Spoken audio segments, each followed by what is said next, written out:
അങ്ങനെ നമ്മുടെ സ്കൂൾ ആനിവേഴ്സറിയുടെ ചൂടിലേക്ക് എത്തിയിരിക്കുന്നു സുഹൃത്തുക്കളെ. കണ്ടാ നമ്മുടെ നോട്ടീസ് ചാടണ കണ്ടാ? കുട്ടികളും ടീച്ചേഴ്സും എല്ലാം അതിൻ്റെ ഓരോ തിരക്കിലാണ്. അഞ്ജന ടീച്ചർ ഇവിടെ ക്ലീനിങ്ങിൻ്റെ തിരക്കിലാണ്. സ്കൂൾ റിപ്പോർട്ട് വായിക്കുന്നത് ഞാനായതുകൊണ്ട് ആദ്യമേ അത് സെറ്റാക്കി വെച്ചു. കഴിഞ്ഞ വർഷത്തെ ഫ്ലെക്സ് കുടഞ്ഞെടുക്കേണ്ട സമയമായി. ഇതാകെ ചുളുങ്ങിപ്പോയി.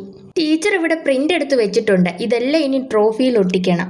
നമ്മുടെ ആനിവേഴ്സറിക്ക് കുറച്ച് LIC മെമ്പേഴ്സിനെ വിളിക്കാനുണ്ട്. ഞാനും ടീച്ചറും അതിനിറങ്ങി. ആദ്യം ഞങ്ങൾ പോയത് ശാന്തമ്മ ടീച്ചറിനെ ക്ഷണിക്കാനാണ്. ടീച്ചർ സ്കൂളിലെ റിട്ടയർഡ് ഹെഡ് മിസ്ട്രസ് ആണ്. ടീച്ചർ അവിടെ സ്കൂളിൻ്റെ കാര്യം സംസാരിക്കുമ്പോൾ ഞാൻ എൻ്റെ പരിപാടി നോക്കി. ചക്ക ഇവിടെയെല്ലാം റെയർ ആയതുകൊണ്ട് ശാന്തമ്മ ടീച്ചർ ഞങ്ങളെ അത് കഴിപ്പിച്ചിട്ടാണ് വിട്ടത്. പിന്നീട് മറ്റൊരു അമ്മാമ്മയെ പോയി കണ്ടു. അവിടുന്നും കിട്ടി ഗായ്സ്. ഈ അമ്മാമ്മയുടെ മക്കൾ വിദേശത്തായതുകൊണ്ട് ഒറ്റയ്ക്കാണ് താമസം. അതുകൊണ്ട് ഞങ്ങളോട് ഒരുപാട് വിശേഷങ്ങൾ പറയാനുണ്ടായിരുന്നു. സംസാരം കേൾക്കാൻ ഒരു പ്രത്യേക രസം തന്നെയാണ്. വേസ്റ്റ് വെക്കുന്ന വലിയ വണ്ടിയാണ് വരുന്നത്. അതിനകത്ത് എടുത്തിട്ട് അവരുടെ ലാനയുടെ തുമ്പിക്കൈ പോലെ അതൊക്കെ ആദ്യം പോയപ്പോൾ നോക്കിയിരുന്നു. പോയതാ അന്നൊക്കെ നോക്കി വലിയ തുമ്പി അതിനകത്ത് സഖ്യ ചെയ്തിട്ട് ഇതിനകത്ത് കൊണ്ടിട്ടിട്ട് പൊക്കി എടുത്തിട്ട് അത് പ്രസ് ചെയ്തതിനകത്ത് ആക്കുന്നൊക്കെ കാണാം.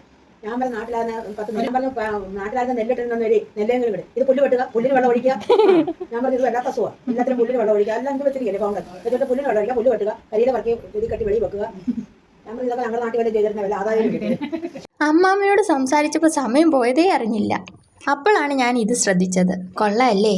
പിന്നീട് ഞങ്ങൾ ഒരു കുട്ടിയുടെ വീട്ടിൽ അഡ്മിഷൻ്റെ കാര്യം സംസാരിക്കാൻ പോയി. അവിടെ എത്തിയപ്പോൾ ഞാൻ ആദ്യം ശ്രദ്ധിച്ചത് ഈ മരവും അതിലെ കായുമാണ്. കണ്ടിട്ട് ചെറുമാതിരിയുണ്ട്, ഇനി അതാണോന്നും അറിയില്ല. ടീച്ചർ അവിടെ ചേച്ചിയോട് എല്ലാ കാര്യങ്ങളും ചോദിച്ച് മനസ്സിലാക്കുകയാണ്. ഇതാണ് ഇവിടുത്തെ കുരിപ്പ്, ഒരു വികൃതി കുട്ടൻ തന്നെ. പോകാൻ നേരം പാഷൻ ഫ്രൂട്ടും മുമ്പേ കണ്ട പഴവുമൊക്കെ തന്നാണ് ഞങ്ങളെ വിട്ടത്.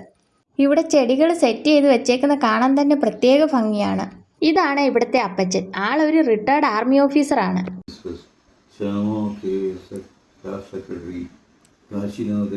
ആ നോട്ടീസിന്റെ കുത്തും കോമയും പോലും വിടാതെ അപ്പച്ചൻ എല്ലാം വായിച്ചു. പിന്നീട് കുറച്ച് രൂപ സംഭാവനയും നൽകി സഹായിച്ചു. ഇത്രയും വീട്ടിൽ കയറിയപ്പോഴേ ഉച്ചയായി. ശേഷം ഞങ്ങൾ സ്കൂളിലേക്ക് പോയി. അമ്മയെക്കുട്ടി ഇവിടെ പുറത്തെ കാഴ്ചകൾ കണ്ട് ആസ്വദിക്കുകയാണ്. പിന്നീട് ആനിവേഴ്സറിക്ക് വേണ്ടി കുട്ടികളെ പ്രാക്ടീസ് നടത്തുകയായിരുന്നു.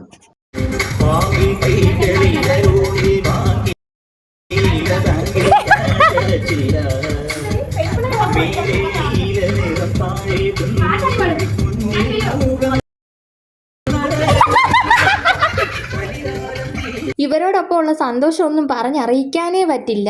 ഇവിടെ മറ്റു കുട്ടികൾ അവരുടേതായ ലോകത്താണ്. ഞാനും ടീച്ചറും വീണ്ടും ഡെക്കറേഷൻ സാധനങ്ങൾ വാങ്ങിക്കാൻ ഇറങ്ങി. ആദ്യം പമ്പിൽ കയറി പെട്രോൾ അടിച്ചു. പിന്നീട് കുമ്പനാടുള്ള ഫാൻസി കടയിൽ കയറി വേണ്ടുന്ന സാധനങ്ങൾ വാങ്ങി. ഇന്നത്തെ വീഡിയോ ഇത്രയേ ഉള്ളൂ. മറ്റൊരു വീഡിയോയുമായി വീണ്ടും കാണാം. Okay, by.